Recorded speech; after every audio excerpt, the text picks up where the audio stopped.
السلام علیکم ورحمۃ اللہ وبرکاتہ، نحمده ونصلی علی رسولہ الکریم، اما بعد فاعوذ باللہ من الشیطان الرجیم، بسم اللہ الرحمن الرحیم، رب اشرح لی صدری ویسر لی امری واحلل عقدۃ من لسانی یفقہوا قولی۔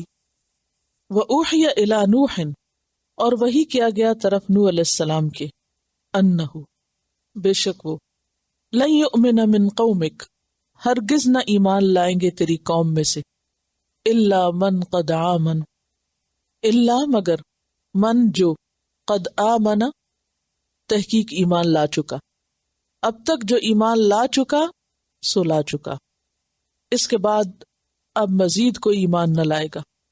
فلا تبتئس، تو نہ تم غم کھاؤ۔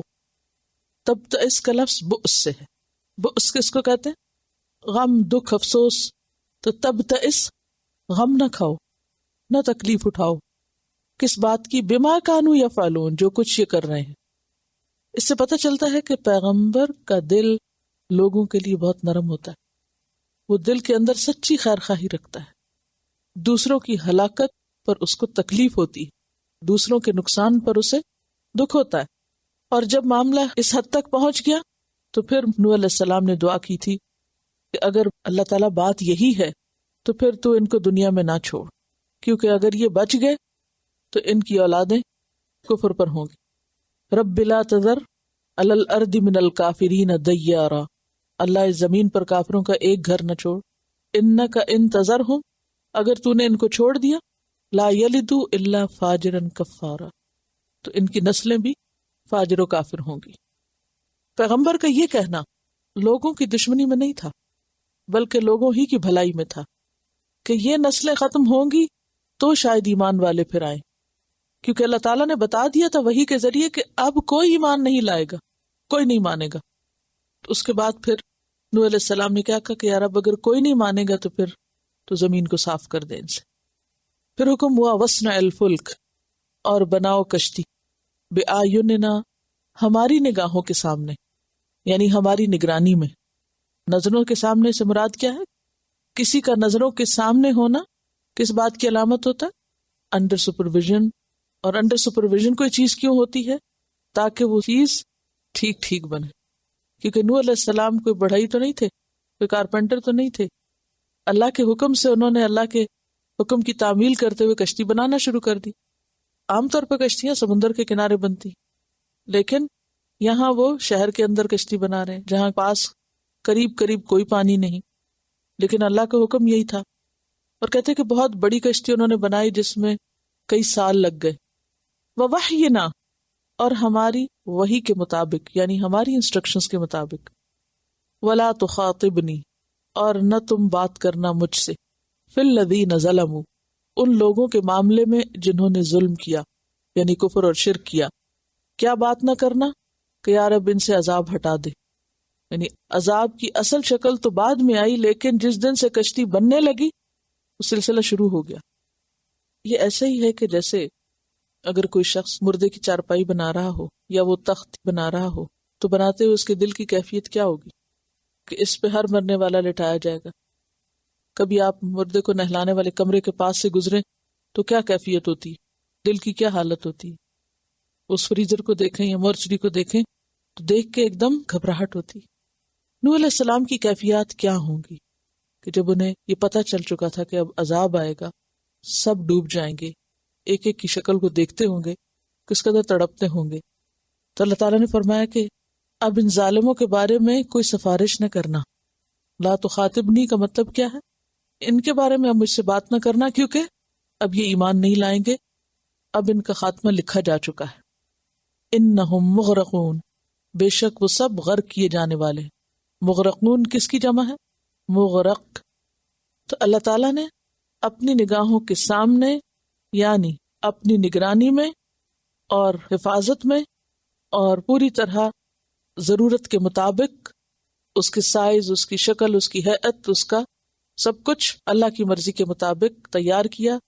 یعنی اللہ تعالیٰ نے اپنی نگرانی میں اور اپنی سپرویژن میں یہ کشتی تیار کرائی، اور نوح علیہ السلام نے کشتی ویسے ہی بنائی جیسی بنانے کا حکم ہوا تھا۔ کہ کتنا سائز ہو، کتنی لمبی ہو، کتنی چوڑی ہو، کتنی اونچی ہو، کس طرح کی ہو، لیکن قرآن پاک میں اس کی کوئی تفصیل ہمیں نہیں ملتی.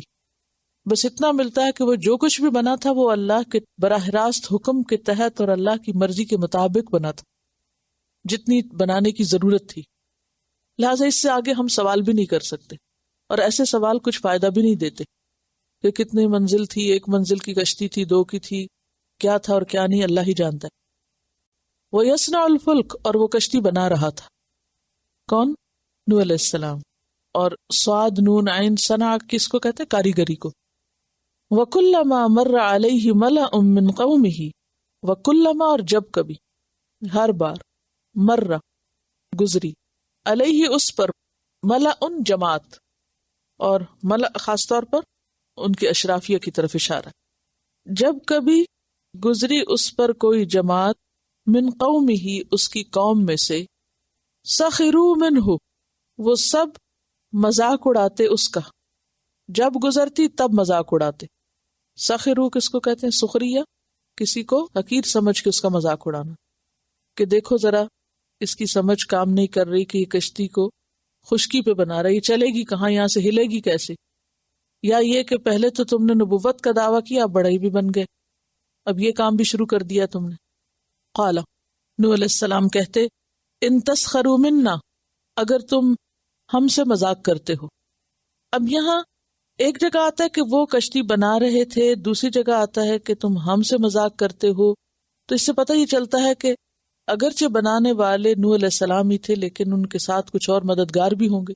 ظاہر ہے کہ اگر بہت بڑی لکڑی اٹھانی ہو تو وہ اکیلے تو نہیں اٹھاتے ہوں گے، پھر لگا کے اس کو ٹھوکنا رکھنا، تو ان کے ساتھ جو ان کے مددگار تھے وہ بھی اہل ایمان میں سے ہی ہوں گے، تو وہ ان سب کا مذاق اڑاتے.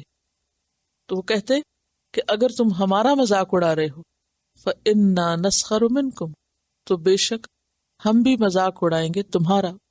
کما تسخرون، جیسا کہ تم مذاق کر رہے ہو.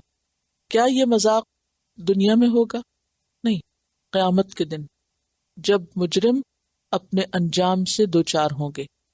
سورۃ المطففین میں اللہ سبحانہ وتعالیٰ فرماتے ہیں آیت 29 سے، ان الذین اجرموا کانوا من الذین آمنوا یضحکون وَإِذَا مَرُّوا بِهِمْ يَتَغَامَزُونَ وَإِذَا انقلبوا إِلَىٰ أَهْلِهِمْ انقلبوا فَكِهِينَ.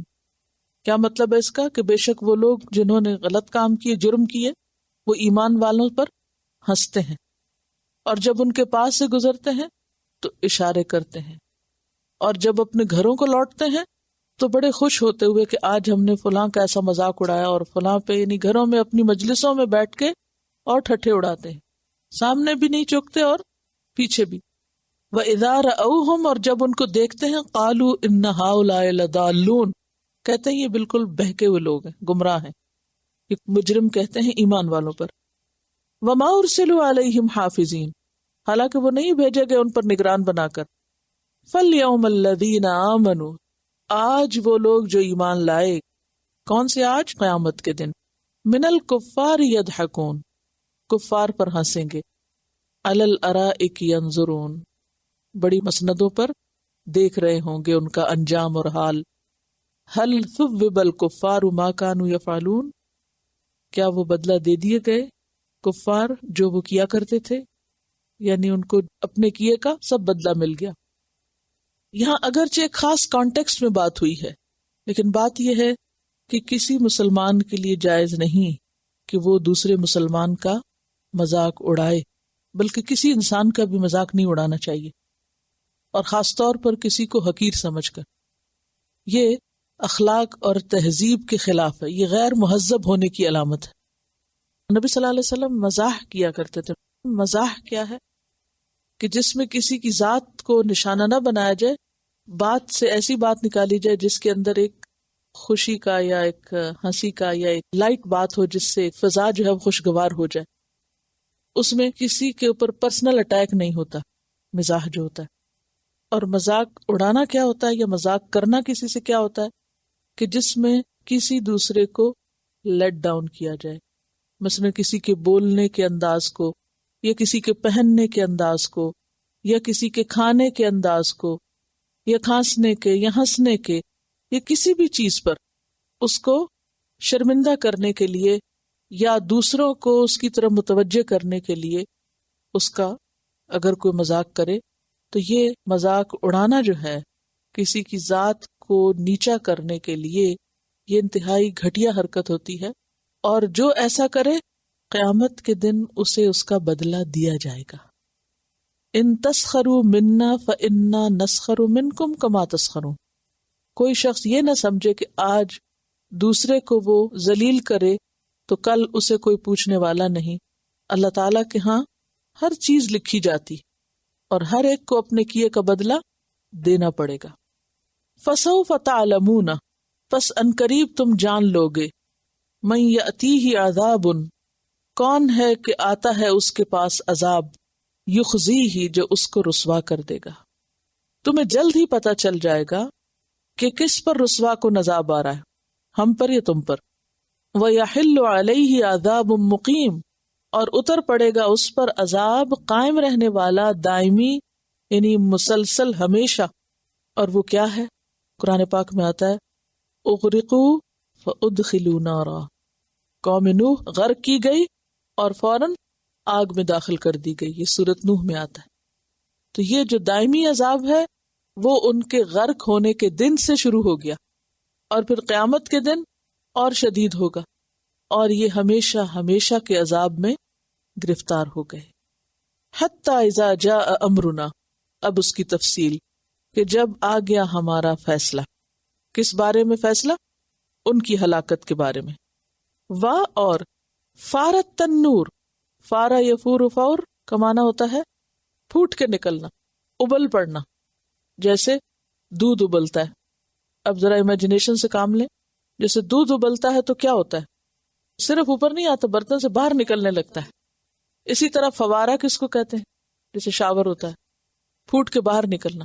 تو فارا کا مطلب ہوتا ہے کہ یعنی کہ پھٹ پڑا، ابل پڑا، جیسے کوئی شاور ہوتا ہے یا جیسے فوارہ ہوتا ہے، اس طرح تیزی کے ساتھ زمین کے اندر سے پانی نکلنے لگا۔ التنور، یہ تنور کیا ہے؟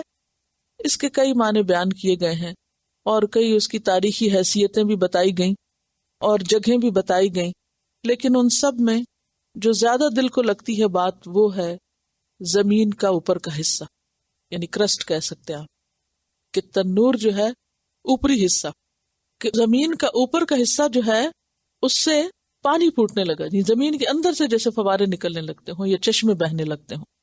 اور اس کے علاوہ بھی اس تنور کے بارے میں 8 اقوال ہیں، جس کی تفصیل میں جانے کی بہت ضرورت نہیں۔ بہرحال فارسی میں اس کے معنی روٹی پکانے والے تنور کے، اور کہا جاتا ہے کہ وہ روٹی پکانے والے تنور سے پانی نکلا اور پھر وہ ایک اوپننگ پوائنٹ تھا اور اس کے بعد ہر جگہ پھیل گیا۔ اور بعض نے سطح زمین لیا، جیسے ابھی میں نے ذکر کیا، اور بعض نے کہا کہ تنور وہ پتھر تھا جس پہ حضرت حوا روٹیاں پکاتی تھیں، اور پھر وہ بعد میں حضرت نوح کے پاس آ گیا۔ تو کہا گیا کہ جب تم دیکھو کہ تنور سے پانی ابل رہا ہے تو ساتھیوں کو لے کے کشتی میں سوار ہو جانا، وہ وقت ہوگا عذاب کے عملی شکل میں سامنے آنے کا۔ یعنی اس خاص پتھر سے پانی شروع ہوا جس کو دیکھ کے نوح علیہ السلام کو پتہ چل گیا کہ اب عذاب آ گیا۔ اور بعض کا خیال یہ ہے کہ یہ تنور جو ہے وہ ہند میں تھا، بعض کہتے ہیں کہ تنور ایک جگہ ہے انڈیا میں، TANUR، اور کیرالا کے صوبہ میں ہے یہ۔ بہرحال جہاں بھی تھا وہ، لیکن پانی پھٹ کے باہر نکلنے لگا زمین سے۔ اور کہنے کا مطلب کیا ہے کہ نہ صرف بارش برسی بلکہ زمین نے بھی پانی اگلنا شروع کر دیا۔ جب اوپر سے طوفان آتا ہے تو انسان کہیں نہ کہیں پناہ لے لیتا ہے، ادھر ادھر چھپ جاتا ہے، لیکن اگر زمین بھی ساتھ شامل ہو جائے اور اوپر اور نیچے کا پانی مل جائے تو آپ سوچیے کہ کیا ہو سکتا ہے۔ جیسے کہ سورۃ القمر میں آتا ہے فتحنا ابواب السماء بماء منہمر، کھول دیے ہم نے آسمان کے دروازے بہتے ہوئے پانی سے، وفجرنا الارض عیونا، اور زمین کو ہم نے چشموں کی شکل میں پاڑ دیا، یعنی چشمے ہی چشمے بہہ پڑے زمین سے۔ فالتقى الماء، پانی آپس میں مل گیا، آسمان سے اترنے والا، برسنے والا بھی اور زمین سے ابلنے والا بھی اکٹھا ہو گیا۔ علی امر قد قدر، ایسے معاملے پر جس کا فیصلہ کیا جا چکا تھا۔ وحملناہ، اور ہم نے اس کو سوار کرا دیا، یعنی نوح علیہ السلام کو، علی ذات الواح ودسر، تختوں اور کیلوں والی پر یعنی کشتی پر. قُلْ نَحْمِلْ فِيهَا ہم نے کہا اس میں سوار ہو جاؤ یا سوار کراؤ. من کلن ہر قسم کے، زوجین دو زوج، اثنین دو. زوجین زوج کا تثنیہ ہے، زوج کہتے ہیں جوڑے کے ایک فرد کو، اسپاؤز کے معنوں میں. اور دو سے مراد ایک نر اور ایک مادہ. اثنین سے مراد دو، یعنی دو سے مراد کیا ہے؟ نر اور مادہ.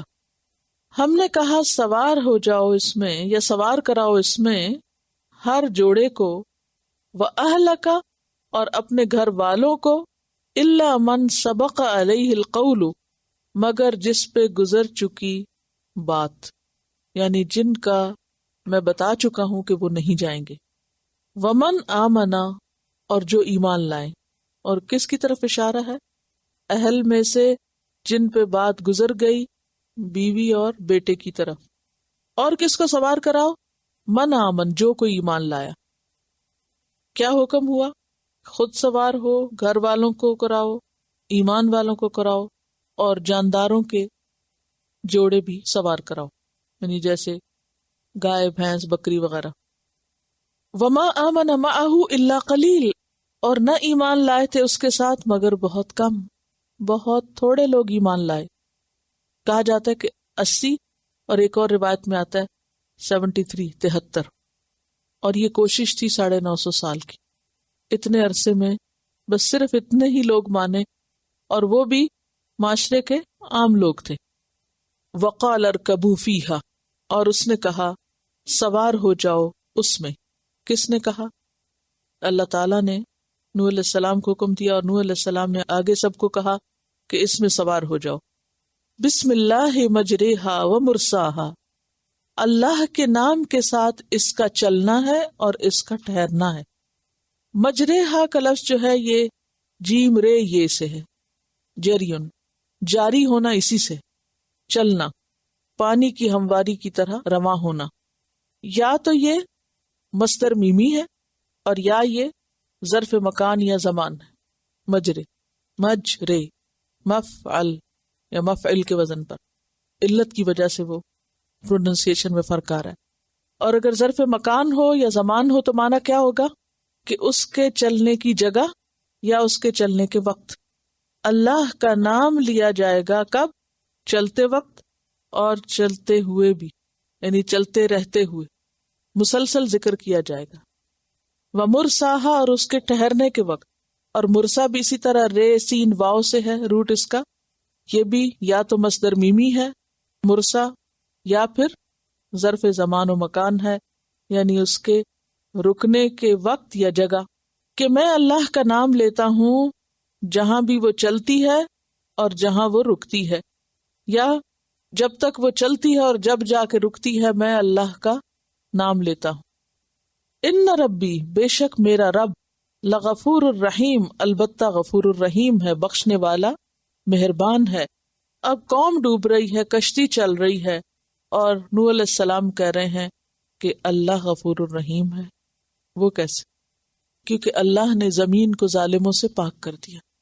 تو زمین کا ظالموں سے پاک ہونا بھی اللہ کی رحمت کی علامت ہے. اللہ تعالیٰ اپنے بندوں پر شفقت کرنے والے ہیں، لیکن اس کے ساتھ ساتھ پکڑنے والے بھی ہیں. اور پکڑتے کیوں ہیں؟ تاکہ ظلم کا خاتمہ کیا جا سکے. اور یہ دعا اگرچہ نوح علیہ السلام نے اس کا آغاز کیا، لیکن اب بھی کیا حکم ہے کہ جب کوئی کشتی میں سوار ہو تو یہ دعا پڑھے. کیا؟ بسم اللہ مجریہا و مرساہا ان ربی لغفور الرحیم. سورۃ الزخرف میں آتا ہے، وہاں بھی کشتی اور کسی جانور پر سواری کے وقت دعا پڑھنے کا حکم دیا گیا.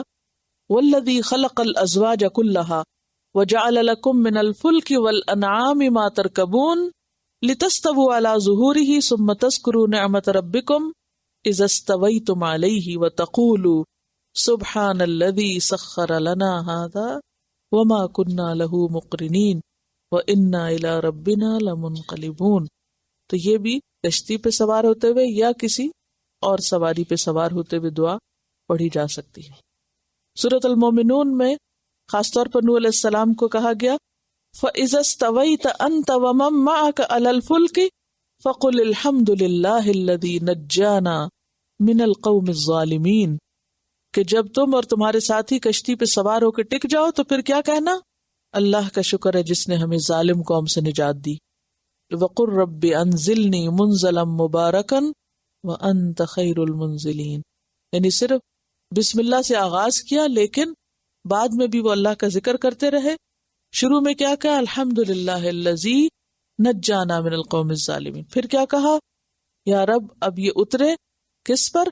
مبارک جگہ پر. رب انزلنی منزلا مبارکا وانت خیر المنزلین. تو یہ سب دعائیں جو ہیں انسان جب گھر سے نکلے، سواری پہ بیٹھے اور راستے میں پڑھتا رہے، اور اس کے علاوہ جب تک کہ سفر ختم نہ ہو. اس کا مقصد کیا ہے؟ ایسے موقع پہ اللہ کی یاد کا اور اللہ کے ذکر کا اور اللہ کے نام کا کیوں پڑھنے کو کہا جا رہا ہے؟ حفاظت بھی ہے اور شکر بھی ہے، یعنی خیر کی دعا ہے. لیکن یہاں اس خاص کانٹیکسٹ میں یہ بھی یاد رکھیے کہ جب انسان اپنے دشمن کو ختم ہوتا دیکھے یا دشمن پر فتح یاب ہوتا خود کو پائے، کامیاب ہو، تو اس موقع پر انسان کے دل میں کسی قسم کا غرور اور تکبر نہیں آنا چاہیے یا اس پر خوش نہیں ہونا چاہیے، بلکہ اللہ ہی کا شکر ادا کرنا چاہیے اور اللہ کا ذکر کرتے رہنا چاہیے. مثلا نبی صلی اللہ علیہ وسلم کو جب فتح نصیب ہوئی تو کیا حکم دیا گیا؟ اذا جاء نصر اللہ والفتح ورأیت الناس يدخلون فی دین اللہ افواجا فسبح بحمد ربک واستغفر انہ کان توابا انا فتحنا لک فتحا مبینا لیغفر لک اللہ ما تقدم من ذنبک وما تأخر. تو فتح کے ساتھ، کامیابی کے ساتھ ہی کیا حکم ہے کہ انسان پھر اور جھک جائے. عموماً دنیا میں جن لوگوں کو دین کی سمجھ نہیں ہوتی، اگر انہیں ایک کے مقابلے میں یا اپنے دشمن کے مقابلے میں یا مخالف یا اپوزیشن جو کرتا ہو اس کے مقابلے میں اگر کوئی کامیابی ہو تو عموماً اس کا اظہار کیسے کیا جاتا ہے؟ دوسرے کے انسلٹ کر کے، دوسرے کا مذاق اڑا کے. کبھی فٹ بال کی ایک ٹیم دوسرے کے مقابلے میں کامیاب ہو تو وہ کیا کرتے ہیں دوسرے کے ساتھ؟ یعنی جو ناکام ہو جائے یا جو اس وقت آپ کا حریف ہے یا مخالف ہے، اس کی ناکامی پر بھی خوش نہیں ہونا چاہیے اور کسی غرور اور فخر اور تکبر کی اجازت نہیں، بلکہ اس موقع پر بھی کیا سوچنا چاہیے کہ یہ اللہ کا فیصلہ تھا، اللہ نے ہمیں اس ظلم سے نجات دی. یہ ہے اسلامی اخلاق. اور ہمارا حال کیا کہ اپنا بھی کوئی پیارا گر پڑے تو اس پہ بھی ہنس پڑتے ہیں. دیکھیے زندگی گزارنے کا ایک وہ طریقہ ہے جو ہم نے اپنے ماں باپ سے لیا یا ہم نے اپنے ماحول سے لیا یا ہم نے کسی خاص معاشرے سے کچھ ویلیوز سیکھی، ایک یہ طریقہ ہے. اور ایک وہ طریقہ ہے کہ جو ہمیں اسلام نے دیا ہے. اب کوشش ہماری کیا ہونی چاہیے کہ جو اپنے طریقے ہیں وہ چھوڑیں اور جو اللہ تعالیٰ کے بتائے ہوئے طریقے ہیں ان کے مطابق اپنے آپ کو ڈھالتے چلے جائیں. جیسے حضرت ابوبکر صدیق رضی اللہ تعالیٰ عنہ کے سامنے کوئی چیز بھی آتی، جیسے معراج کے موقع پر تصدیق کی بات تھی تو فوراً مان گئے. سچائی جب سامنے آتی تو قبول کر لیتے، کچھ بھی مشکل نہیں ہوتی تھی. مشکل باہر نہیں ہوتی، مشکل اندر ہوتی.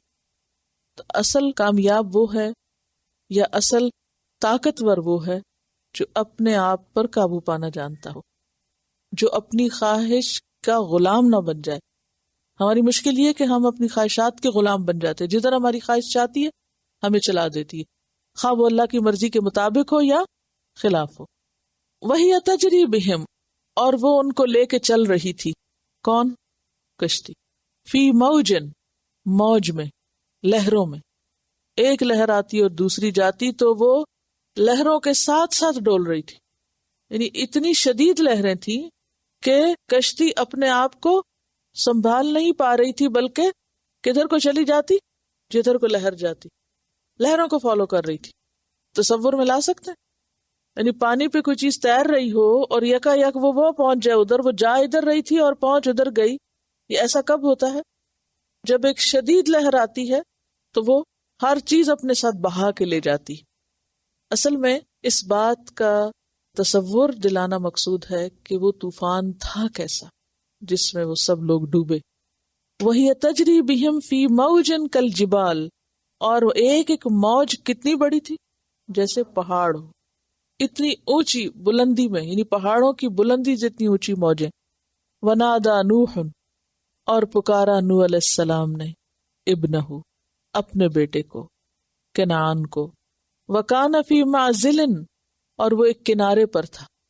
معزل مفعل کا وزن ہے، تو کیا ہوگا پھر یہ مفعل کس کا وزن ہوتا ہے؟ اسم ظرف زمان یا مکان، یہاں مکان ہے، اور وہ کنارے پر تھا، الگ ایک جگہ تھا. معزل کا لفظ عین زے لام سے عزل، ایک طرف ہونا، الگ کرنا. وہ کنارہ جس طرف جانے سے انسان کسی مصیبت سے بچ جائے، ایک الگ جگہ پر تھا. نوح علیہ السلام نے پکار کے کہا یا بنیہ، اے میرے بیٹے، ارکب معنا، سوار ہو جاؤ ہمارے ساتھ آ جاؤ. ولا تکن مع الکافرین، اور کافروں کے ساتھ نہ رہو. یہ جو مع ہے یہ معیت کا ہے. معیت کس کو کہتے ہیں؟ ساتھ رہنے، کسی کا ساتھی بننا. کافروں کے ساتھی مت بنو، ان کے ساتھ مت رہو، کیونکہ اس سے پہلے بھی وہ انہی کے ساتھ رہتا تھا، اور ان کی دوستی اور ان کی صحبت اور ان کے اس ماحول نے اس کو متاثر کیا تھا، اور وہ باپ کے کہنے پر یا باپ کی تعلیمات پر نہیں رہا تھا. کنارہ ویسے بھی تو کنارہ کشی سے ہے نا، یعنی ایک طرف، اور یہاں تو پھر سیلاب آتے دیکھا تو وہ بچنے کے لیے ایک طرف چلا گیا کہ وہاں سے میں بچ جاؤں گا. نوح علیہ السلام کو پتا تھا آج بچے گا کوئی نہیں. اب باپ کی ایک محبت اور ایک شفقت ہوتی ہے نا، جو اولاد کو کسی بھی صورت میں ہلاکت میں نہیں دیکھ سکتی. قال، کہا، سآوی الی جبل، ان قریب میں پناہ لوں گا ایک پہاڑ کی طرف. میں کنارہ چھوڑ کے پہاڑ کی چوٹی پہ چڑھ جاؤں گا. آوی آوا یؤوی ایوا کس کو کہتے ہیں؟ پناہ لینا. اور اگر اس کے بعد الہ ہو تو مانا ہوتا ہے کسی جگہ نازل ہونا، کسی کے ساتھ مل جانا. میں پہاڑ کے ساتھ لگ جاؤں گا، پہاڑ پکڑ لوں گا. پہاڑ کو تو نہیں پانی ہلا سکتا. یعصمنی، وہ بچائے گا مجھ کو. کون؟ پہاڑ. من الماء، پانی سے. قال لا عاصم اليوم من امر اللہ، کہا نہیں کوئی بچانے والا. عاصم فاعل کے وزن پر. اليوم آج، یعنی عذاب کے دن. من امر اللہ، اللہ کے فیصلے سے، اللہ کے حکم سے. الا من رحم، مگر جس پہ وہ رحم کر دے. وحال بینہم الموج، اور حائل ہو گئی ان دونوں کے درمیان ایک موج. فکان من المغرقین، ہو گیا وہ غرق ہونے والوں میں سے، وہ بھی ڈوب گیا. پیغمبر کا بیٹا ڈوب گیا، کیونکہ اللہ کے ہاں کسی کی قدردانی اس کے رشتے کی وجہ سے نہیں، کہ وہ پیغمبر کا بیٹا ہے یا اولاد ہے یا بیوی ہے کوئی. اللہ کے ہاں قدردانی رشتہ ایمان کی وجہ سے ہے. وقیلا، اور کہہ دیا گیا، یا اردو، اے زمین، ابلعی، نگل جا. پے لام عین بلع کہتے ہیں پانی پینے کو، نگلنے کو. نگل جا ماء کی، اپنا پانی. جیسے وہ پھٹ کے باہر نکلا تھا، اب کیا کرو؟ اندر اتار جاؤ، پی جاؤ. ویا سماؤ، اور اے آسمان، اقلعی، روک دو، تھم جاؤ، رک جاؤ. اقلع، قاف لام عین، قلع. قلعہ بھی اسی سے ہے، جو قلعے ہوتے ہیں نا، جیسے تھمے ہوئے، رکے ہوئے، ایسے لگتا ہے نا کہ پہاڑ ہے. وغیظ الماء، اور کم ہو گیا پانی.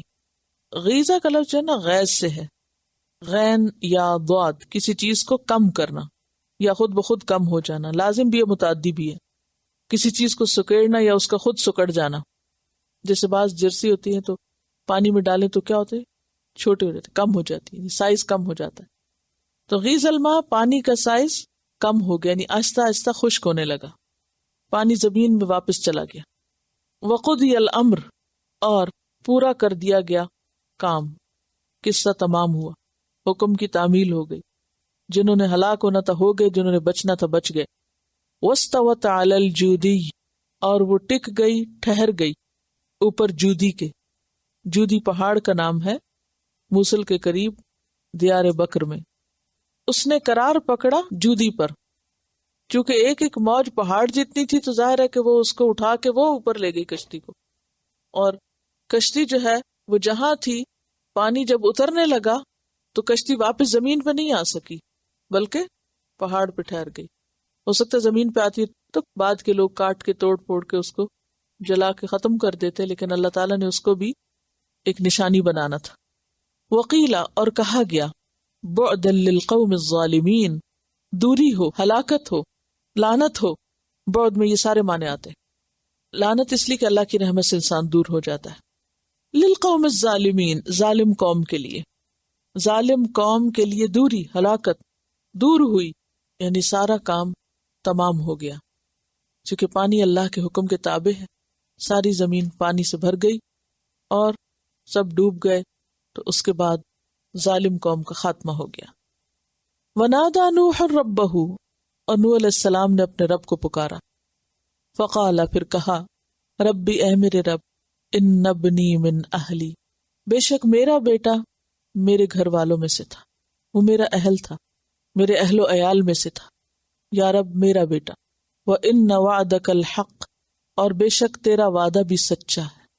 وَأَنْتَ أَحْكَمُ الْحَاكِمِينَ، اور تو سب سے بڑھ کر فیصلہ کرنے والا ہے۔ احکم سب سے زیادہ فیصلہ کرنے والا، چونکہ اللہ کا علم اور عدل سب سے زیادہ ہے، اس لیے تیرا فیصلہ بھی سب سے بہترین ہے، سب سے اچھا ہے۔ حاکمین، حاکم کی جمع، سارے حاکموں میں سے تو سب سے بڑا حاکم ہے، جو تو نے فیصلہ کیا وہ بالکل درست ہے۔ قال یا نوح، کہنے لگے اے نوح، انہ لیس من اہلک، وہ تیرے گھر والوں میں سے نہیں تھا۔ اب اس میں یہ کس وعدے کی بات ہو رہی ہے کہ تیرا وعدہ سچا ہے؟ تیرا وعدہ تھا، کون سا وعدہ تھا؟ کہ تیرے گھر والوں کو بچا لوں گا۔ نوح علیہ السلام کو یہ نہیں پتا تھا کہ ان کا بیٹا ساتھ نہیں جا سکے گا، کیونکہ بظاہر وہ پیغمبر کا بیٹا تھا، لیکن اس کا عمل وہ نہیں تھا جو مطلوب تھا۔ اس کا اٹھنا بیٹھنا، رہنا سہنا، کھانا پینا سب پیغمبر کے مخالفین میں سے تھا، مع الکافرین تھا، اور اسی صحبت اور اسی ماحول نے اس کے اوپر اثر ڈالا تھا کہ اس کے دل میں نہ ویسا ایمان تھا اور نہ ویسے ایمان والوں کی محبت۔ تو انسان انہی کے ساتھ ہوگا جن سے وہ محبت کرتا ہوگا۔ تو نوح علیہ السلام نے کہا کہ یا رب، وہ میرا بیٹا ڈوب گیا، تیرا وعدہ تو سچا ہے، تیرا فیصلہ بھی سب سے اچھا ہے، یہ کیسے ہوا؟ اس پر اللہ تعالیٰ نے فرمایا قال یا نوح انہ لیس من اہلک، وہ تیرے گھر والوں میں سے نہیں تھا۔ حالانکہ وہ بیٹا تھا، لیکن اللہ تعالیٰ فرما رہے وہ تیرا اہل ہی نہیں تھا۔ یہاں خون کا رشتہ کام نہیں کرے گا، خواہ پیغمبر کا بیٹا ہی کیوں نہ ہو۔ کیا وجہ؟ اس لیے کہ انہ عمل غیر صالح، بے شک وہ کون؟ بیٹا، عمل یعنی صاحب و عمل تھا، غیر صالح غیر صالح یعنی فاسد عمل کرنے والا تھا، اس کے اعمال غیر صالح تھے۔ فلا تسألنی، تو نہ تم سوال کرو مجھ سے، ما لیس لک بہ علم، جس کا تجھے علم نہیں۔ کس چیز کا علم نہ تھا ان کو؟ کہ بیٹے کے اندر اتنا بگاڑ تھا، کیونکہ اصل میں تو وہ ایک طرح سے نفاق کی کیفیت تھی نا۔ منافق جو ہیں وہی مفسدون ہوتے ہیں، کیونکہ وہ کہیں کچھ اور کہیں کچھ۔ تو یہ تو انجام پر کھلا کہ وہ کس حال میں تھا اور کیا کر رہا تھا۔ تو تمہیں جس چیز کا علم نہیں اس کے بارے میں پوچھو بھی نہیں، وجہ بھی نہیں معلوم کرو، دعا بھی نہیں کرو۔ انی اعیذک، بے شک میں تجھے نصیحت کرتا ہوں، ان تکون من الجاہلین، کہ تم جاہلوں میں شامل نہ ہونا۔ ایسا سوال کر کے، ایسی بات پوچھ کے لا علم لوگوں میں شامل نہ ہونا۔ جیسے موسیٰ علیہ السلام نے کہا تھا نا کہ اعوذ باللہ ان اکون من الجاہلین۔ تو یہاں نوح علیہ السلام کو کہا جا رہا ہے کہ وہ بات نہ پوچھو یا وہ بات نہ کرو جس کا تمہیں علم نہیں، چونکہ انہیں پتا نہیں تھا، وہ اس کو اپنے گھر والوں میں سے سمجھتے تھے۔ اس بنیاد پر انہوں نے اللہ تعالیٰ سے دعا کر لی کہ یہ کیا ہوا، کیوں ہوا؟ تو اللہ تعالیٰ نے فرمایا کہ یہ دعا بھی نہ کرو۔ پیچھے بھی ہم پڑھ چکے ہیں کہ مشرک کے لیے یا کافر کے لیے دعا نہیں ہو سکتی، حتیٰ کہ منافق کے لیے بھی، جس کی منافقت ظاہر ہو، جیسا کہ عبداللہ بن ابی کی، تو ایسے لوگوں کے لیے نماز جنازہ پڑھنا یا ان کے لیے بخشش کی دعا کرنا جو ہے اس کی بھی اجازت نہیں۔ تو یہاں پر اسی چیز کو پھر دہرایا جا رہا ہے کہ تم اپنے بیٹے کے لیے سوال بھی نہ کرو، دعا بھی نہ کرو۔ کسی کی نیکیاں بھی دوسرے کو فائدہ نہیں دیتی، خواہ ماں باپ ہوں یا اولاد ہو، جب تک کہ انسان خود کچھ نہ کرے۔ ہاں اگر وہ خود کرنے والا ہے، مثلا ماں باپ خود نیک ہیں اور اولاد کو انہوں نے سکھایا ہے، کچھ کوشش کی ہے، تو اولاد جو اچھے کام کرے گی ماں باپ کے لیے بھی صدقہ جاریہ ہوگا۔ لیکن اگر ماں باپ ایمان پر نہیں، تو ابراہیم علیہ السلام اپنے والد کو کچھ بھی فائدہ نہیں پہنچا سکے تھے. عبداللہ بن ابی کا بیٹا جو تھا وہ مخلص مسلمان تھا، لیکن اس کے بیٹے کے عمل باپ کے کام نہیں آئے. یوم یفر المرء من اخیہ و امہ و ابیہ و صاحبتہ و بنیہ لکل امرئ منہم یومئذ شأن یغنیہ. اور سورۃ توبہ میں آپ نے کیا پڑھا؟ یا ایھا الذین آمنوا لا تتخذوا آباءکم و اخوانکم اولیاء ان استحبوا الکفر علی الایمان، کہ ان کو اپنا اہل و عیال مت کہو، ان کو دوست مت سمجھو، ان کو اپنا نہ کہو اگر وہ ایمان پر کفر کو ترجیح دیں، تو خواہ قریبی رشتہ داری کیوں نہ ہو. اصل رشتہ ایمان کا رشتہ ہے، اور اگر ایمان بیچ میں نہیں تو خون کا رشتہ بیکار ہے، فائدہ نہ دے گا. اور یہاں آپ دیکھیں کہ یہ وہ پیغمبر ہیں جو 950 سال دن رات اپنی قوم کو اللہ کی طرف بلاتے رہے اور ہر طرح کی تکلیفیں سہتے رہے. دنیا میں تو اگر کوئی کسی کی خدمت کچھ سال کر دے تو انسان کیا کہتا ہے؟ اس نے میری بہت خدمت کی، لہٰذا میں اس کا لحاظ کرتے ہوئے اس کا یہ کام کر دیتا ہوں، اس کی سفارش قبول کر لیتا ہوں.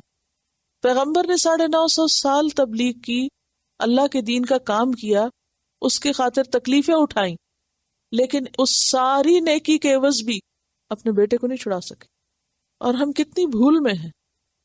عام طور پر لوگوں کا خیال کیا، ہم جو چاہیں کریں، چونکہ ہم پیغمبر کی امت میں سے ہیں لہٰذا وہ ہمیں چھڑا لیں گے.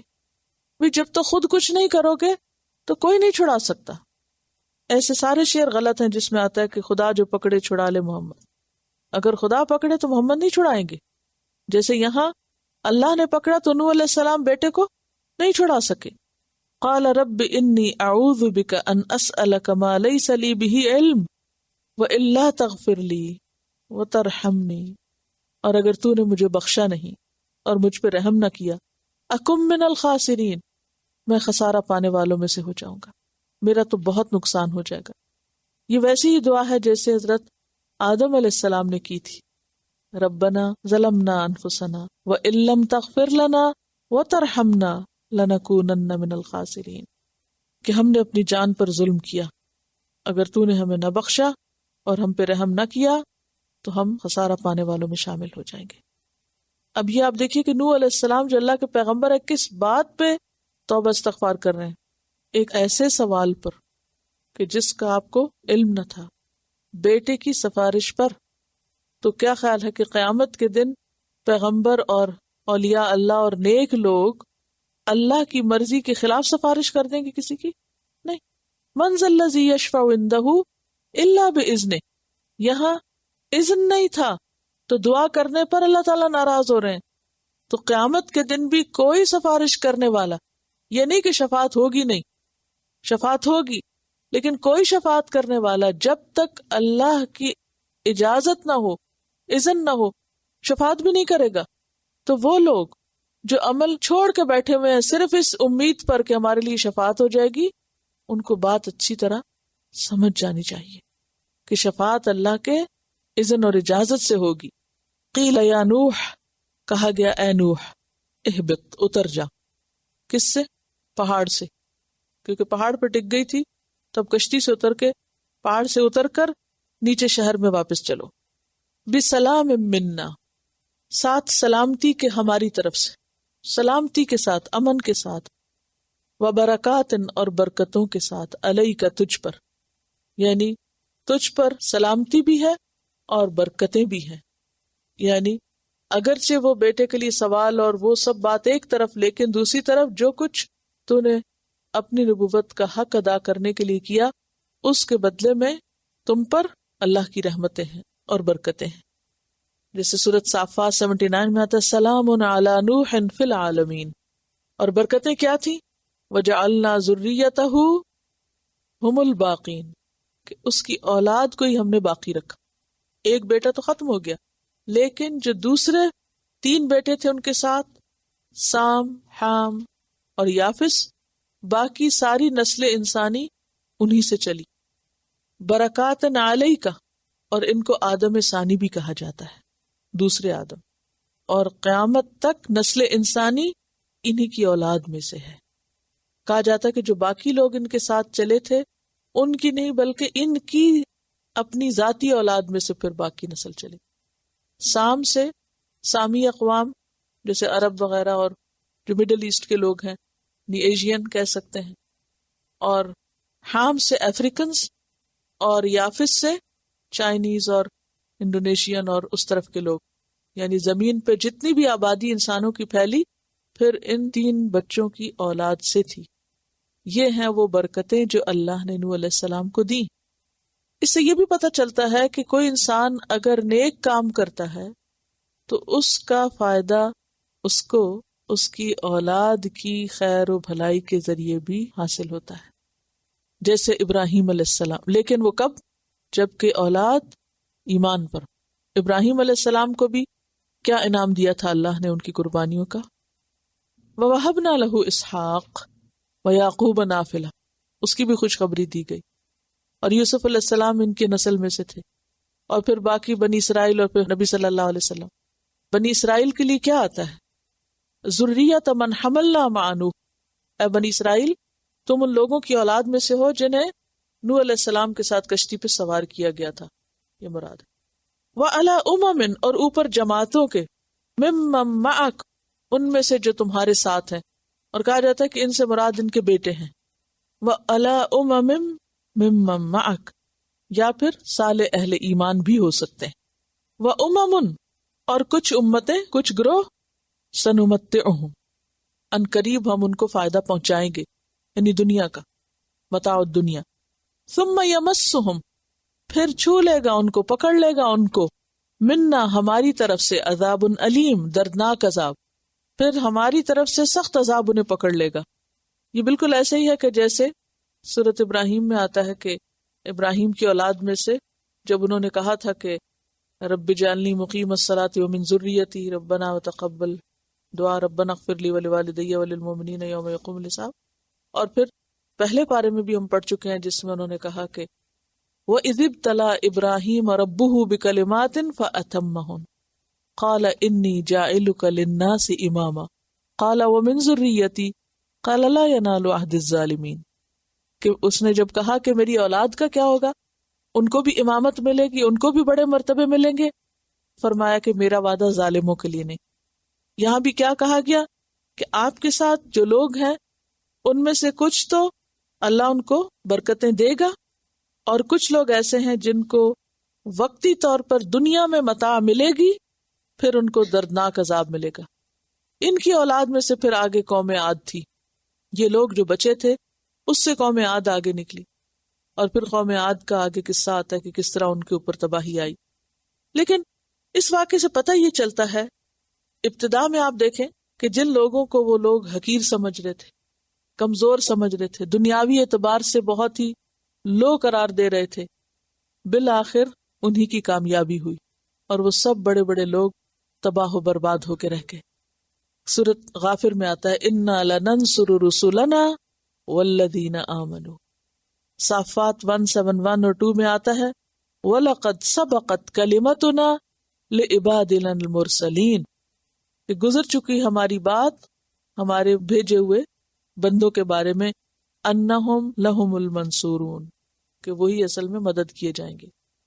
تو اس سے کیا پتہ چلتا ہے؟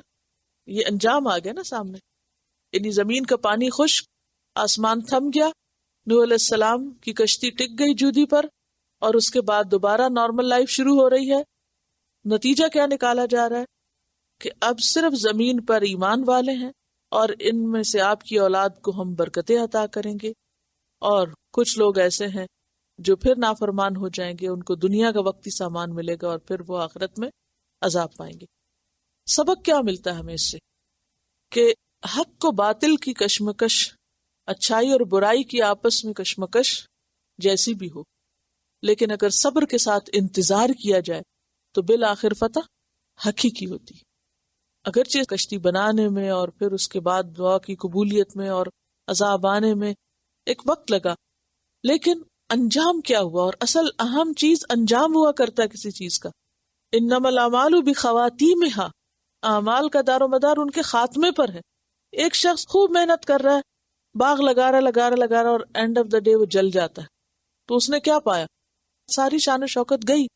ایک شخص ساری زندگی تکلیف اٹھاتا ہے لیکن ایمان پہ ختم ہوتا ہے، دین پر جاتا ہے، اچھے کام کی حالت میں جاتا ہے، تو کیا ہوا؟ کامیابی اس کی. اگرچہ دنیا میں سب لوگ کیا سمجھتے تھے؟ ہائے بیچارہ کتنا بدقسمت ہے، کھانے کے لیے بھی پورا نہیں. انسان کی جو ظاہری نظر ہے وہ بہت دھوکہ کھاتی. آپ دیکھیے عموماً ہم کیا سوچتے ہیں کہ ایک شخص غلط کام کر کے کتنے فائدے اٹھا رہا ہے. ہوتا ہے نا، بعض اوقات لوگ جھوٹ بول کے، رشوت دے کے، چوری کر کے، کسی کا حق غصب کر کے وقتی طور پر خوب فائدہ اٹھاتے ہیں، بہت پھلتے پھولتے ہیں، بہت اونچے جاتے ہیں، لیکن اینڈ اچھا نہیں. مگر یہ بات سمجھ نہیں آتی لوگوں کو. وہ دیکھتے ہیں کہ آج کی چہل پہل ہی سب کچھ ہے، جبکہ اسے بجھ جانا ہے، ختم ہو جانا ہے. کامیاب وہ ہے جو انجام سامنے رکھ کے اپنا سفر شروع کرے، اینڈ دیکھ کر کام کرے کہ اس کام کا نتیجہ کیا نکلے گا. وقتی خوشی اور وقتی جو ہلچل اور چہل پہل اور بڑائی اور زینت اور رونق اور واہ واہ، ان کی کوئی اہمیت نہیں، سب ختم ہو جائیں گے. سنمتعہم ثم یمسہم منا عذاب علیم تلک من انباء الغیب، یہ غیب کی خبروں میں سے، یہ باتیں جو ہم تم کو سنا رہے ہیں یہ غیب کی خبریں ہیں. نوحیہا الیک، ہم وحی کر رہے ہیں ان کو آپ کی طرف، بذریعہ وحی آپ کو بتا رہے ہیں. یعنی تاریخ کا یہ باب اندھیرے میں تھا. کیسے؟ نوح علیہ السلام تو ہزاروں سال پہلے گزرے، کیا ہوا ان کے ساتھ، انہوں نے کیا پیغام دیا، قوم نے کیا کہا، ان کے بچوں کا کیا ہوا، کیا ڈیسٹنی ہوئی سب کی. یہ سب باتیں کسی تاریخ کی کتاب میں آپ کو نہیں ملیں گی. کوئی ہسٹری کی بک آپ پڑھیں، کہیں نہیں لکھی ہوئی ہوگی اس سچائی اور تفصیل کے ساتھ جس طرح قرآن ان کو بیان کرتا ہے. نبأ کہتے ہیں اہم خبر کو جس میں جھوٹ کا شائبہ نہ ہو. جھوٹی خبر کو نہیں نبأ کہتے. نبأ کس کو کہتے ہیں؟ اہم اور سچی خبر کو. تلک من انباء، اور یہ انباء کس کی جمع ہے؟ نبأ کی. نبأ کیا ہے؟ واحد، اور انباء کیا ہے؟ جمع. یہ غیب کی خبروں میں سے ہے. نوحیہا الیک، ہم وحی کر رہے ہیں ان کو آپ کی طرف. ما کنت تعلمھا، آپ ان کو نہ جانتے تھے، آپ ان کو نہیں جانتے تھے. کن کو؟ ان خبروں کو. انت، تم بھی، ولا قومک، اور تیری قوم بھی نہیں جانتی تھی، اہل مکہ بھی نہیں جانتے تھے. من قبل ھذا، اس سے پہلے. فاصبر، پس آپ صبر کریں. کس کو کہا جا رہا ہے؟ نبی صلی اللہ علیہ وسلم. اپنا کام جاری رکھیں. قصہ نوح میں بہت سے سیکھنے کے پہلو ہیں. ان العاقبۃ، اور سب سے بڑا سبق سیکھنے کی بات کہ بے شک انجام، عاقبت، للمتقین، تقوی والوں کے لیے ہوتی ہے. اچھا انجام متقی لوگوں کا ہی ہے جس میں دنیا اور آخرت کی کامیابی ہے. تو انسان کبھی وقتی نقصان یا وقتی ناکامی سے دل ہار کے یہ نہ سوچے کہ میں پیچھے رہ گیا اور میں بدقسمت ہوں یا میرا دین پہ چلنے کی وجہ سے نقصان ہو گیا. یہ خیال دل سے نکالنا ضروری ہے. کبھی کسی کو دین پہ چلنے سے نقصان نہیں ہوتا، خواہ وقتی طور پر دنیاوی نقصان نظر کیوں نہ آئے. کیوں؟ اس لیے کہ انجام اچھا ہوتا ہے. اور اگر انسان وقتی فائدے اٹھا لے انجام کی قیمت پر تو یہ اصل نقصان ہے. قل ان الخاسرین الذین خسروا انفسهم واہلیہم یوم القیامہ، کہہ دیجئے کہ خاسرین اصل میں وہ ہیں جنہوں نے خود کو اور اپنے گھر والوں کو قیامت کے دن خسارے میں ڈالا. اصل نقصان میں وہ لوگ. ورنہ دنیا کی چھوٹی موٹی بے عزتی، لوگوں کا مذاق اڑایا جانا، جیسے قوم نوح کا، نوح علیہ السلام کے ساتھیوں کا مذاق اڑاتے تھے لوگ، ان کو حقیر سمجھنا، ایمان لانے پہ ان پہ پھپتیاں کسنا، یہ ساری چیزیں بہت ٹیمپریری ہیں، بہت عارضی ہیں. کبھی ان پہ نہ گھبرائیں. بہت سے لوگ یہاں اس بات کو اور اس سبق کو نہیں سیکھ پاتے. جب وہ دین کی طرف آتے ہیں، تھوڑی سی مخالفت ہوئی، پیچھے ہٹنے لگتے ہیں کہ شاید ہم ہی غلط ہیں. نہیں، کیونکہ مخالفت تو آئے گی اور اس پر ضروری کیا ہے؟ صبر کرنا. یہ مکی صورتیں ہیں. چونکہ یہ سارے واقعات جو ہیں مکہ میں، جو حالات نبی صلی اللہ علیہ وسلم کو پیش آ رہے تھے، ان حالات کے مطابق قرآن نازل کر کے آپ کی اور آپ کے ساتھیوں کی رہنمائی کی جا رہی تھی اور آپ کو تلقین کی جا رہی تھی کہ آپ صبر سے کام لیں، یہ مشکل وقت جلد ختم ہو جائے گا. اور ہو گیا. اور ایک کے بعد ایک قوم کا قصہ سنا کر صبر کی تلقین کی جا رہی. وہ کیا حالات تھے، وہ کیا مشکلات تھی، اس کے لیے آپ نکالیے تجلیات نبوت. اگر آپ کے پاس ہے نہیں تو گھر جا کے پڑھ لیجئے. میں آپ کو اس کا پیج نمبر بتا دیتی ہوں اور کچھ چیزیں میں آپ کے ساتھ پڑھوں گی تاکہ ان حالات جن میں یہ صورت اتری ان کو آپ سامنے رکھیں اور پھر آپ دیکھیں کہ نبی صلی اللہ علیہ وسلم کو کس موقع پر کیا دیا گیا. آپ جانتے ہیں کہ آپ صلی اللہ علیہ وسلم نے جب نبوت کی دعوت دی تو آغاز میں تو آپ کے قریبی لوگ اور آپ کے دوست اور گھر والے تھے، اور صرف پہلے 3 سال جو تھے وہ اسی طرح گزرے. پہلے 3 سال کیسے گزرے؟ ساتھیوں کے قریب کے لوگوں کو انڈیویجولز کو دعوت دی گئی، ایک ایک کو. اعلانیہ تبلیغ نہیں تھی. قریش کو پتہ چل رہا تھا، لیکن چونکہ پبلکلی کچھ ہو نہیں رہا تھا تو مخالفت بھی پبلکلی نہیں ہو رہی تھی. اگرچہ انڈیویجولی قریش کی زیادتیاں وغیرہ سامنے آ رہی تھی. ابو جہل اب جو حضرت سمیہ ہیں ان کو سزا دے رہا ہے، اسی طرح حضرت بلال کو تکلیف دی جا رہی ہے. یہ سب چیزیں بعد کے دور میں زیادہ ہوئیں. اسلام کی اعلانیہ تبلیغ جو ہے یہ صفا کی پہاڑی پر شروع ہوئی. مکہ میں جب آپ کرتے ہیں نا عمرہ، صفا اور مروہ، تو پہلا آپ نے جو پیغام دیا تھا وہ صفا کی پہاڑی پر. اور آپ کو معلوم ہے اس موقع پر ابو لہب نے کیا کیا، اور اس نے مذاق اڑایا، تحقیر کی. اور جو ہی یہ ابتدا ہوئی یعنی کہ اعلانیہ تبلیغ کی تو ساتھ ہی مخالفت بھی شروع ہو گئی. یاد رکھیے کہ جب تک آپ صرف اپنی ذات کی حد تک اپنے گھر کے اندر کچھ کر رہے ہوتے ہیں تو کوئی بادر نہیں کرتا، کوئی آپ کو کچھ نہیں کہتا. جو ہی آپ باہر نکلتے اور تھوڑا سا کام زیادہ ہونے لگتا ہے تو مخالفت بھی اسی مقدار سے زیادہ ہونے لگتی ہے. پیج 54 اعلانیہ تبلیغ. کیونکہ یہ ذرا سبق آپ کا ساتھ ساتھ چلے گا، یہ آپ کو حصہ پڑھنا پڑے گا یہاں ہسٹری کا، تاکہ آپ کو قرآن کی صحیح بہتر سمجھ آ سکے. اسلام کی علانیہ تبلیغ. قرابت داروں میں تبلیغ. جب اکا دکا افراد کو خاموشی سے اسلام کی دعوت دیتے ہوئے 3 برس گزر گئے، قریش اور دوسرے قبیلوں کے کچھ اچھے لوگوں نے اسلام قبول کر لیا اور یوں اسلام کی اعلانیہ تبلیغ کے لیے حالات میں تھوڑی سی گنجائش ہو چلی تو اللہ تعالیٰ نے رسول اللہ صلی اللہ علیہ وسلم کو حکم دیا کہ اب آپ اپنے قریبی رشتہ داروں کو ڈرائیں. پھر جو ایمان لائے اور آپ کے پیروکار بن جائیں ان کے لیے اپنا بازو جھکائے رکھیں، اور جو آپ کی بات نہ مانے ان سے آپ اپنی لا تعلقی کا اعلان کر دیں. اس حکم پر نبی صلی اللہ علیہ وسلم نے اپنے سب قریبی رشتہ داروں یعنی بنو ہاشم کو اکٹھا کیا. ان کے ساتھ بنو مطلب کے بھی کچھ لوگ تھے. آپ نے ان کے سامنے اللہ کی حمد و ثنا کی، اس کی وحدانیت کی شہادت دی، پھر بڑے اچھے انداز میں ان کے لیے اپنے اخلاص کا اظہار کیا اور اللہ وحدہ لا شریک ہو کی قسم کھا کے یہ بتایا کہ میں تمہارے لیے خصوصاً اور تمام انسانوں کے لیے عموماً اللہ کا رسول ہوں، اور اللہ کی قسم تم لوگ اسی طرح مر جاؤ گے جیسے سوتے ہو، پھر اسی طرح اٹھائے جاؤ گے جس طرح جاگتے ہو. یعنی کتنے ریلیونٹ اور آسان اور بہترین انداز میں ان کو سمجھایا. اس کے بعد تم سے تمہارے اعمال کا حساب لیا جائے گا، بھلائی کا بدلہ بھلائی سے، برائی کا بدلہ برائی سے. پھر یا تو ہمیشہ کے لیے جنت ہوگی یا ہمیشہ کے لیے جہنم ہوگی. نبی صلی اللہ علیہ وسلم کی باتیں سن کر سب نے نرمی سے گفتگو کی. صرف آپ کے چچا ابو لہب نے کہا کہ اس کا ہاتھ اس سے پہلے پکڑ لو کہ عرب اس کے خلاف اکٹھے ہوں، ورنہ اس وقت اگر اس کو ان کے حوالے کرو گے تو ذلت اٹھاؤ گے، اور اگر اسے بچانا چاہو گے تو مارے جاؤ گے. مگر آپ کے چچا ابو طالب نے کہا کہ تمہیں جو حکم ملا ہے اسے کر گزرو، نبی صلی اللہ علیہ وسلم کو. واللہ میں مسلسل تمہاری حفاظت اور تمہارا بچاؤ کرتا رہوں گا. اب پیغام ایک ہی تھا، دونوں بھائی تھے لیکن ایک کا ریاکشن کچھ اور دوسرے کا کچھ. اب آپ دیکھیے کہ قریبی خاندان اور رشتہ داروں میں بھی ریاکشنز فرق ہوتے ہیں، اور یہ یاد رکھیے کہ اگر ایک مخالف ہوتا تو دوسرا وہیں سے حامی بھی نکل آتا ہے.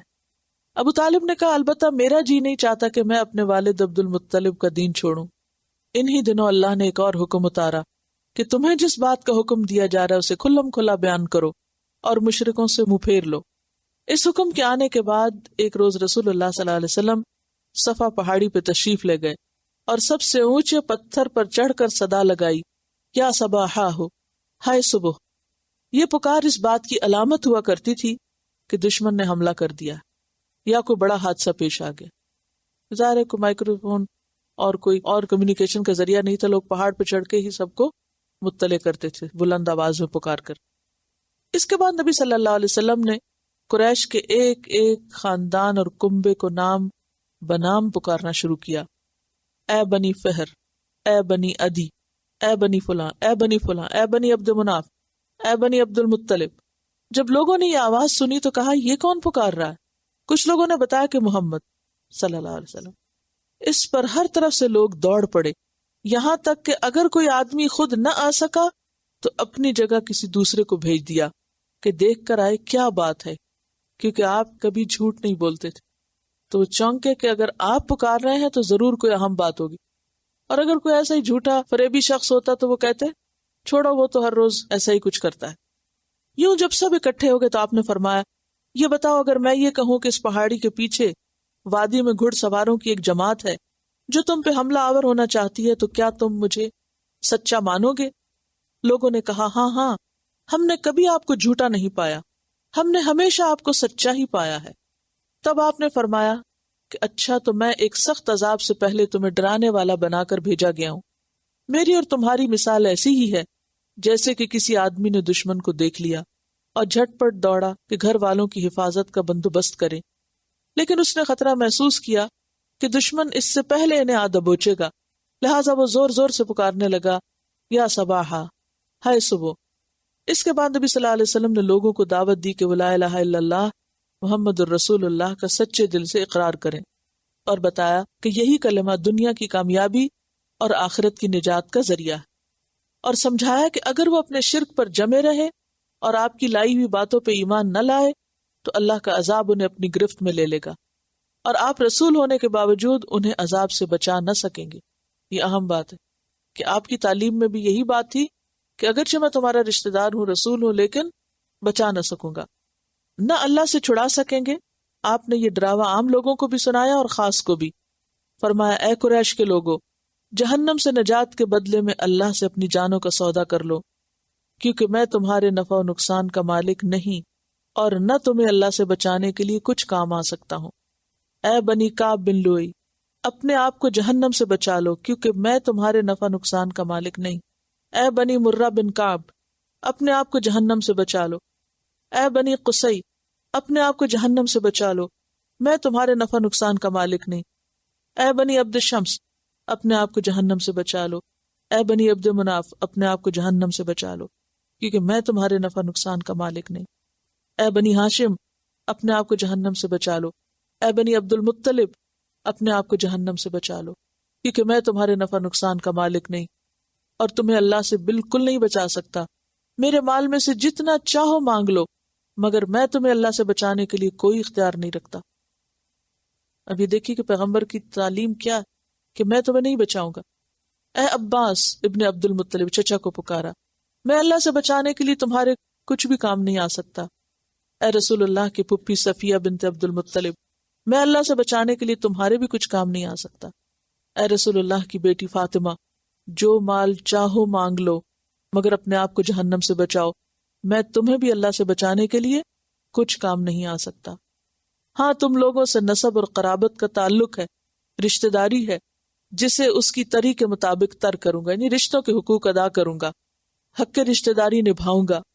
اس ڈراوے کے بعد لوگ ادھر ادھر بکھر گئے، اور ایسا کوئی بیان نہیں ملتا کہ فوری طور پر لوگوں نے کسی قسم کی کوئی مخالفت یا تائید کی ہو۔ البتہ ابو لہب بدسلوکی سے پیش آیا، اس نے کہا تو سارے دن غارت ہو، تو نے اس لیے ہمیں اکٹھا کیا تھا۔ اس کے جواب میں سورۃ تبت یدا ابی لہب اتری اور بتایا گیا کہ وہ اور اس کی بیوی اور اس کا مال سب غارت ہو جائیں گے اور جہنم کا ایندھن بنیں گے۔ جہاں تک عام لوگوں کا تعلق ہے تو لگتا ہے کہ وہ یہ ڈراوا سن کر حیرت اور تعجب میں پڑ گئے۔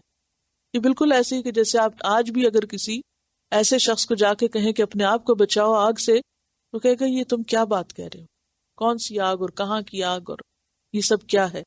وہ حیرت میں پڑ گئے، فوری طور پر کوئی فیصلہ نہ کر سکے کہ انہیں کیا کرنا چاہیے۔ لیکن جب گھروں کو واپس ہوئے، طبیعتوں کو قرار آیا، کیونکہ انسان جب کوئی ایسی شاکنگ نیوز سنتا ہے جو بالکل کبھی سنی نہ ہو، حیرت اور تعجب ختم ہوا، مطمئن ہو گئے، تو متکبرانہ خیالات نے راہ بنائی۔ انہوں نے اس تبلیغ اور ڈراوے کو حقارت اور مذاق کی نظر سے دیکھا۔ چنانچہ نبی صلی اللہ علیہ وسلم جب ان کے بڑوں کے پاس سے گزرتے تو وہ اس طرح کی باتیں کرتے. یہی ہے جسے اللہ نے رسول بنا دیا. ابو کبشہ کا یہ لڑکا آسمان سے مخاطب کیا جاتا ہے. ابو کبشہ نبی صلی اللہ علیہ وسلم کے ننیالی نسب میں پڑتا ہے. اس نے قریش کا دین چھوڑ کر نصرانیت اختیار کر لی تھی تو آپ کو بھی اس سے منسوب کرتے. اس لیے جب نبی صلی اللہ علیہ وسلم نے ان سے الگ دین کا اعلان کیا تو انہوں نے آپ کو تحقیر اور طعنہ زنی کی نیت سے ابو کبشہ کی طرف منسوب کیا اور اس کی مانند قرار دیا.